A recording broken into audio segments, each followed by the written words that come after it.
Hello, everyone. Well, healthy skin, perimenopause, right? What is the correlation? That's what we're going to find out from Geraldine here. She has beautiful skin, as you can see, and she is in perimenopause on top of that. And she has 25 years of experience as a dietitian, joining me live from Australia. Thank you so much for joining me. Thank you so much, Hamida. Lovely to be here and to share my journey helping patients. It's all about hormones, weight, bowels, skin, inflammation. And if it hasn't been a problem back when you're younger, like, obviously in the adolescence, that teenager pimple, we think it's a experience that we all need to share. But those sort of clues that happen in your younger years can actually be an indicator what happens in your maturity in this space of, dare I say, the half decade. So what I thought I'd share with you is that we know that our skin is actually a window to our health. So what actually happens to your skin and where you are in your life cycle, like breakouts, rashes, these sort of things, just as the eyes are to the window of your soul, you'll find that the skin can be the window to your health. We know, though, that there is a relationship between skin and nutrition. So as mentioned just a minute ago, polycystic ovary syndrome, if anyone's experienced that, that will give us a clue of how we're going to actually then progress through into the challenges of menopause. So what really affects skin aging? I get asked that question all the time.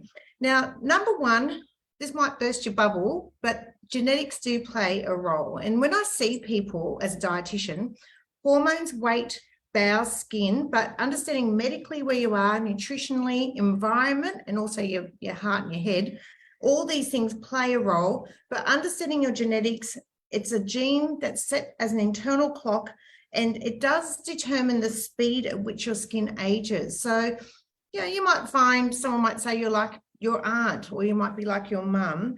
And as the cells turn over, changes occur, sebum production changes, collagen production also declines. And so you'll see collagen supplements everywhere these days. But know that if collagen production is slowing down and then these fat layers then start to shrink and lose the ability to hold water, this is what then can make that feeling that your skin's aging. But the good news is from nutrition, we can support and help return some of that plumpness that we want, that beautiful collagen that we want to hang on to. Sun exposure is another thing that would actually exacerbate aging. So obviously sun exposure here in Australia, it's all about slip, slop, slap. If you've never heard that message, it's making sure you're slipping on a top and you're slopping on some sunscreen and making sure you're keeping out of the sun.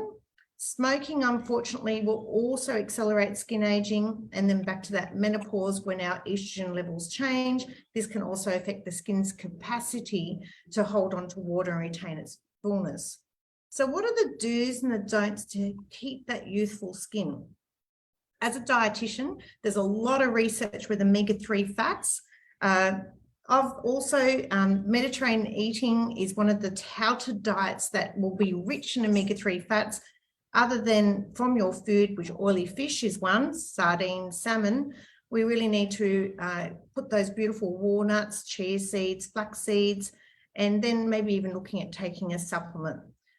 Water is another nutrient that's really, really important. At least 2.5 litres of water a day. And antioxidants can protect skin from sun damage.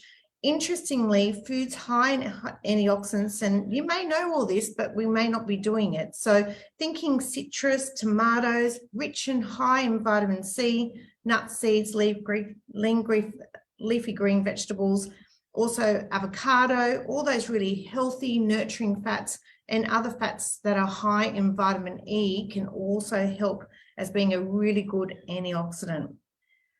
One of the no-nos, other than sun exposure, alcohol. Now, alcohol can cause dehydration, can lead to those fine lines and wrinkles on the skin and depriving the skin of nutrients because it actually can bind up our absorption of nutrients. Also, nutrients such as vitamin A and zinc can be affected by alcohol intake. So for great skin, I always recommend my patients to have no more than 3 or 4 standard drinks per week. And also vitamin C serums are actually new on the market. But once again, if you're not getting those antioxidants from within, A cream alone may not be the benefit, nor will a serum, unless you're getting it from your nutrition first.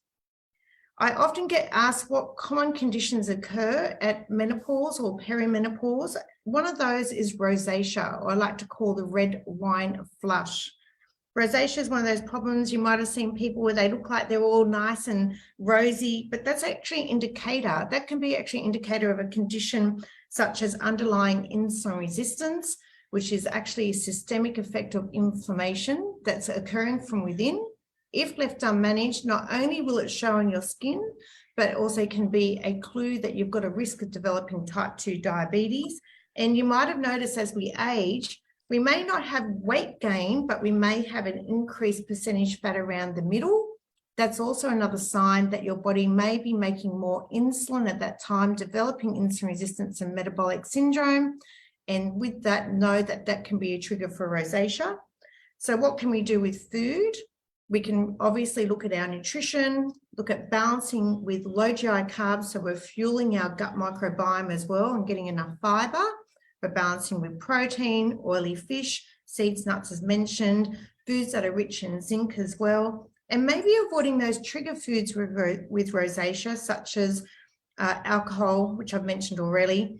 Hot beverages can really create a trigger, spices, spicy foods, sauces, and foods that have capsaicin. I can never say that word. People think I'm saying capsicum, but capsaicin, but is actually found in capsicum, but also peppers, chili, paprika, and cinnamaldehyde, which is also found in, guess what, cinnamon, citrus, tomato, and chocolate. So those, imagine if you have a night where you're sitting by having wine and dark chocolate. If you've got rosacea, if you didn't have an episode, then you'll wake up with it. So just be mindful that these are things you can do to help with that red wine flush or rosacea. Another skin condition that can also happen in our sort of menopausal time, sadly, is psoriasis. Now, psoriasis is another indicator that there are metabolic changes happening in your body. And we know that, yes, there can be environmental triggers, stress triggers, but again, it can indicate that you've got an underlying medical condition such as insulin resistance or diabetes. So be sure to go and see your doctor to be tested. You can actually get tested for insulin resistance. And another condition is an autoimmune skin condition with psoriasis. Underlying celiac can also be another trigger. What can we do if we do have issues with psoriasis? Have a look at the Mediterranean diet again.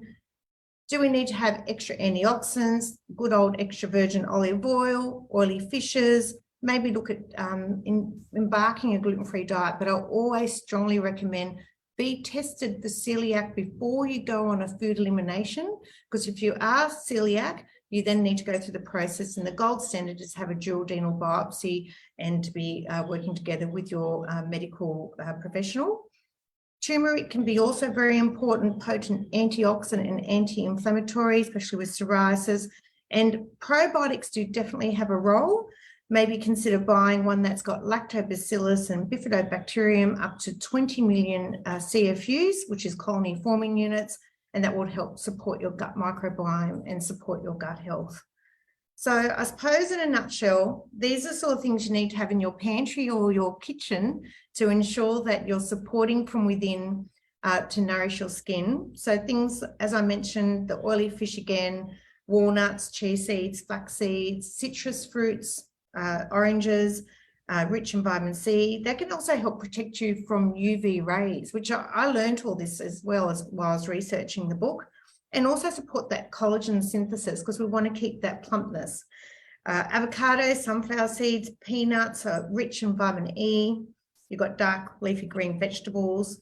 And the not so good foods, which I'm sure you've guessed already, is alcohol. And then sugar can actually have an impact on glycation and create that dull skin, and also have an endpoint of advancing glycation, which then can lead to the aging process of your skin. Wow, that's really beautiful. I just had one question for you. A lot of people are going crazy on bone broth, right? All over the world, Yeah. for that matter. Do you want to comment on that?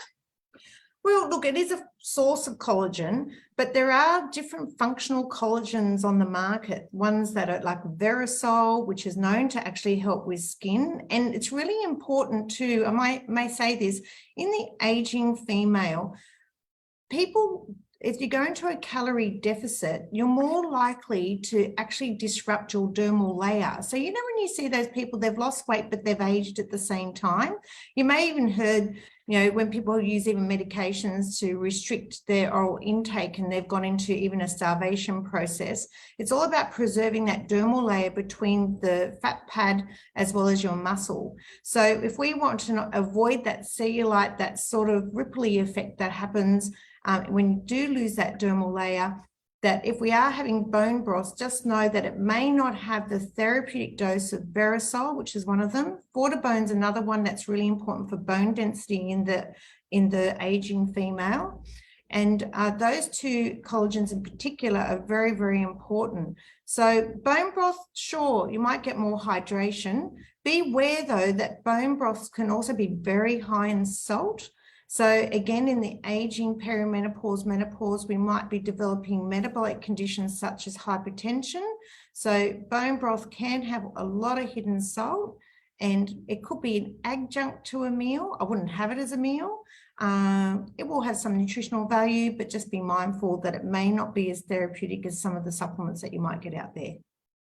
All right. Well, thank you so much. This was a very succinct information on how to keep your skin healthy. And, you know, most of us spend so much time, money on buying the serums and, you know, all kind of beauty products and not pay attention to what's going inside. And that's really the essence here.